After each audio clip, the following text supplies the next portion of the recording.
ఒక కార్యక్రమం తీసుకుంటే సంత్ గార్గే గారు ఒక మీటింగ్ పెట్టిండ్రు.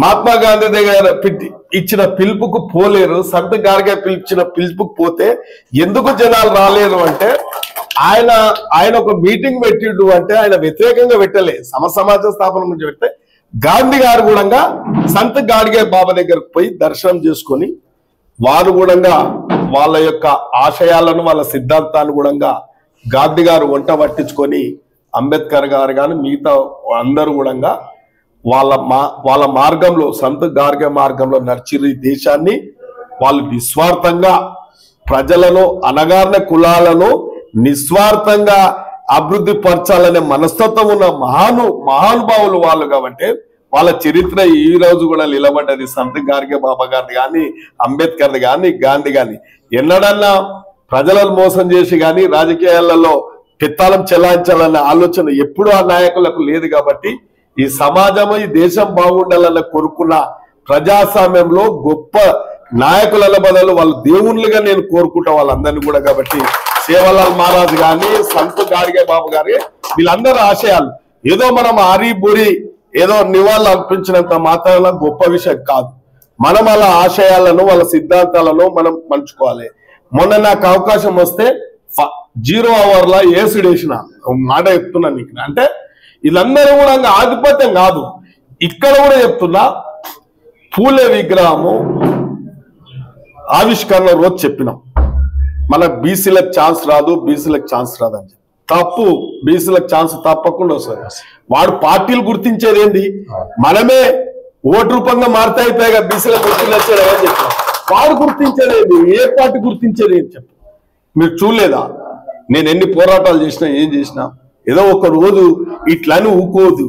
గట్టిగా కూర్చుంటే గ్రామ స్థాయికి వెళ్ళి కూడా నేను నా శిష్యులను జనరల్ సీట్లలో సర్పంచ్లను చేసిన, జనరల్ సీట్లలో సింగిల్ విండో చైర్మన్లను చేసిన, జనరల్ సీట్ల నేను కూడా ఎమ్మెల్యేని అయినా. ఇంతకన్నా ఎక్కువ చెప్పాను. పట్టుదల కృషి ఒక రోజు ఉదయం వస్తే సాయంత్రం అవుతుంది. ఇగో మహానుభావుడు ఇటువంటి వాళ్ళు అంటే వీళ్ళు స్వార్థానికి ఎదగలేరు. అంటే నిక్కచ్చుగా ఉండాలి. అర్థమైందా? మా ఊరే ఎవరన్నా తయారుకోవచ్చు, ఓ సిద్ధాంతపరంగా పోవాలి.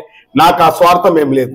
ఒకసారి చూపెట్టగలిగిన అంటే ఒక్క బాధ కాదు.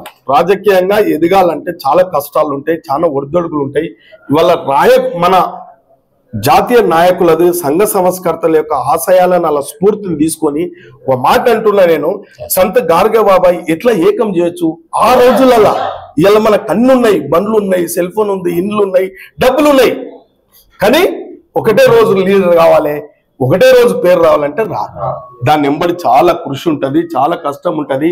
ఈ సమాజంలో ఎంతో మంది ఎన్నో ఒడిదొడుగులు ఎదిరించాలి, బెదిరించాలి, రాజకీయంగా ఎదగాలి.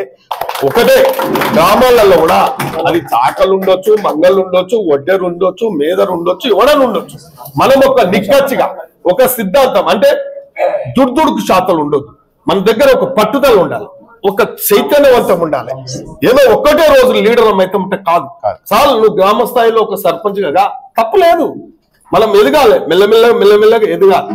కానీ ఒకటే రోజు ఎమ్మెల్యేలు అయితే కాదు, ఒకటే రోజు మండల ప్రెసిడెంట్ల అయితే కాదు, ఒకటే రోజు సర్పంచ్ అయితే కాదు. అంటే ఈ సమాజము చాలా గట్టిది. మనల్ని ఎదిరిస్తారు, మన తొక్కుతారు, మన బెదిరిస్తారు. ఎన్ని చేయని ప్రయోగాలు ఉన్నాయి మన మీద. కాబట్టి అందుకే ఆ రోజు ప్రతాపన్న సాక్షిగానే పెద్దలందరు సాక్షులు చెప్పిన ఈసారి మార్పు వస్తా చూడండి, ఆ పూలే ఆశయాన్ని నిజం చేస్తా అని చెప్పి 240లో నిజం చేస్తే దయచేసి ఆవేదన పాల్పంచుకున్న ఆత్మీయులు వచ్చారు. కాబట్టి మీరు కూడా చక్కటి మార్గం ఎన్నుకోండి. ఏదో దుర్దుడుగా శాతాలు చేయకండి. అందరు కలిసిమెలిసి బాగా పనిచేసుకోండి అని చెప్పి కోరుకుంటూ ఈ అవకాశం ఇచ్చిన అందరికీ బీసీ బంధువులందరూ కూడా ధన్యవాదాలు.